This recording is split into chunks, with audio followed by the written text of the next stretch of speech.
हमारे परिवार की बहुत बुरी हालत बन गई थी। जैसे ही हमने अपने भाई के बारे में सुना तो हमें बहुत दुख हुआ। आदिल क्या करता था, कितने पैसे कमाता था?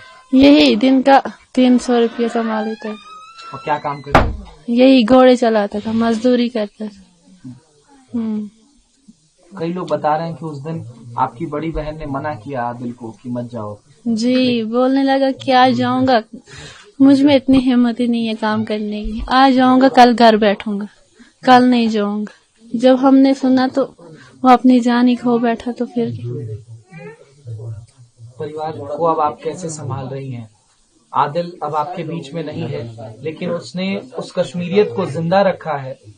उसने उन 25 लोगों की जान जाने के बाद अपनी जान देकर के उन आतंकियों की बंदूक छीनने की कोशिश की, जैसी बात निकल करके सामने आ रही है, ताकि वो और लोगों को न मार सके। वो पता नहीं है कि वो कौन थे, क्या थे, किन्होंने मारा उसको।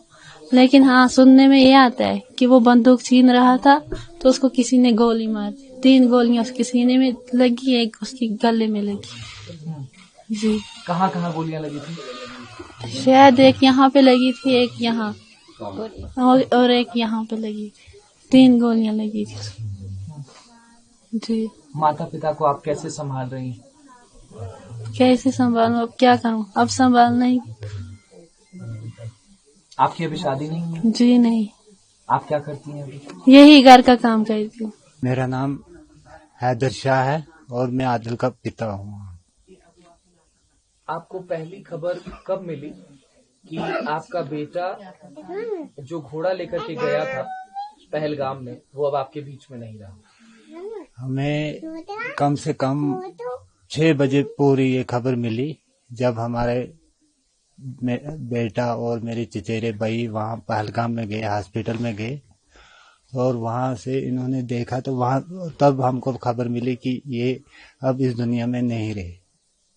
उन्होंने बोला हमको, जो यहाँ से उधर इसको ढूंढने के लिए गए थे। आप परिवार के सबसे बड़े हैं। हाँ जी। आपका बेटा इस पूरे परिवार को चलाता था, अब वो आपके बीच में नहीं है। कैसे संभाल रहे हैं आप अपने परिवार को? अभी बाद में देखेंगे क्या होगा। अभी इसी गम में हम मुब्तला है, यही गम है, अभी यही परेशानी है। देखेंगे बाद में क्या होगा। अगर कोई इंसाफ मिला या कोई न कोई बहाना मिला तो कुछ होगा। आदिल इंशाअल्लाह इतना बहादुर था कि वो जब आतंकी अंधाधुंध गोलियां चला रहे थे, कश्मीरियत को शर्मसार कर रहे थे, तब आपका बेटा आदिल उनकी बंदूकें छीन रहा था, उन बुज़दिलों से लड़ रहा था। क्या कहेंगे अपने बेटे की शहादत के बारे में? बहुत फख्र है, बहुत फख्र है उसकी शहादत पे।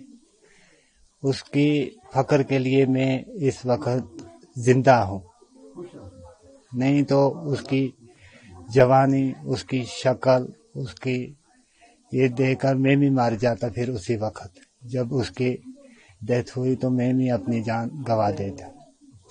लेकिन इस बहादुरी की वजह से मैं खुश हूँ और मेरी जान भी बच गई कि उसने और लोगों, सियाहों को बचाया, उन औरतों को वहाँ पे बचाया, उन बच्चों को बचाया। कुछ लोग उसकी वजह से बच गए, ये मुझे बहुत बड़ा नाज है उनका। जब आतंकी ये अंधाधुंध गोलियां चला रहे थे और आपके बेटे से आपकी आखिरी बातचीत फोन पर हुई थी जब वो घोड़े लेकर के गया था सुबह, उसके बाद? नहीं, उसके फोन नॉट रीचेबल था पहले, जब हम यहाँ से फोन करते थे। फिर बाद में 4 साढ़े 4 बजे के बाद उसका फोन ऑन हुआ। हमने सोचा कि ये अब नीचे जा रहा है, मगर ये पता नहीं था हमको कि इसकी डेड बॉडी नीचे जा रही। हमने सोचा कि ये अब निकल आया वहां से, क्योंकि वहां पे नेटवर्क नहीं होते हैं। हमने सोचा ये निकल आया अब वहां से। तो जब बाद में हम इंतजार करते रहे, जब शाम भी हो गई तो ये नहीं आया, तो फिर हम इस पूरे गम में मुब्तला हो गए। तमाम लोग इस बात को कह रहे हैं कि जब वो गोलियां चलाने से पहले वो लोगों का धर्म पूछ रहे थे, उनका नाम पूछ रहे थे। आदिल से भी पूछा गया होगा, आदिल ने कहा होगा कि मैं मुसलमान हूँ, लेकिन उसने बंदूक छीनने का प्रयास किया, उसने उन तमाम सैलानियों की जान बचाने की कोशिश की, इसलिए उसको मौत के घाट उतार दिया आतंकी। जनाब वो तो वहाँ की खबर वही है, लेकिन सुनने में आता है कि उसने उन सैया जो उसके साथ थे, जब वो उसका हस्बैंड गिरा गोली से तो उसकी वाइफ भी उस पर गिर पड़ी, तो बाद में इसने उठा के खड़ा करके और उनको कहने लगा कि आप इन बेगुनाहों को क्यों मार रहे हो, ये सुनने में आया है, उन बेगुनाहों को क्यों मार रहे हो। ऐसे में उसका हमला उनके साथ हो गया, जिसमें उन्होंने उसको गोली लगा के 3 गोलियां लगा के मार दिया।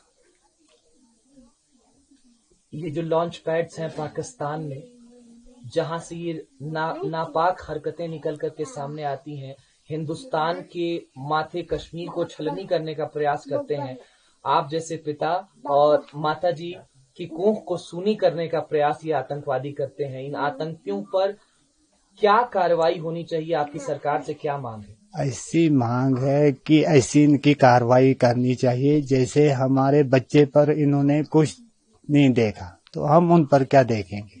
इनको कड़ी सी कड़ी सजा मिलनी चाहिए, इनको पूरे मौत के घाट उतारना चाहिए। आदिल किस तरीके से परिवार की मदद करता था, क्योंकि वो बड़ा बेटा था? हाँ, कुछ लोग बता रहे हैं कि 300 रुपए पूरे दिन भर में कमा करके लाता था, उसी से परिवार चलता था। कभी 300 भी, दिन के 300 भी मिल जाते थे, कभी 600 भी मिल जाते थे। जब उसके 2 चक्कर लगते थे तो 600 बन जाते थे। कभी खाली भी आ जाते थे, किसी दिन खाली भी आ जाते थे, किसी दिन 2 चक्कर भी लग जाते थे, किसी दिन 1 चक्कर भी लगता था। मगर वहाँ का जो रेट है वहाँ उन्होंने बनाया है, वो घोड़े के 1 चक्कर के 300 रुपया एक आदमी को देते। 2 चक्कर लग गए वो अपनी किस्मत है, 2 लगे तो 600, 1 लग गया तो 300, इसी पे अपनी रोजी रोटी कमा रहा था। आपके परिवार में कुल कितने लोग हैं? हमारे परिवार में 2 लड़कियां हैं, 2 लड़के हैं और हम 6 हैं। हम 7 थे लेकिन 6 रह गए। एक की शहादत हो गई कश्मीरियत को बचाते पूरे हिंदुस्तान को बचाते उसकी शहादत हो।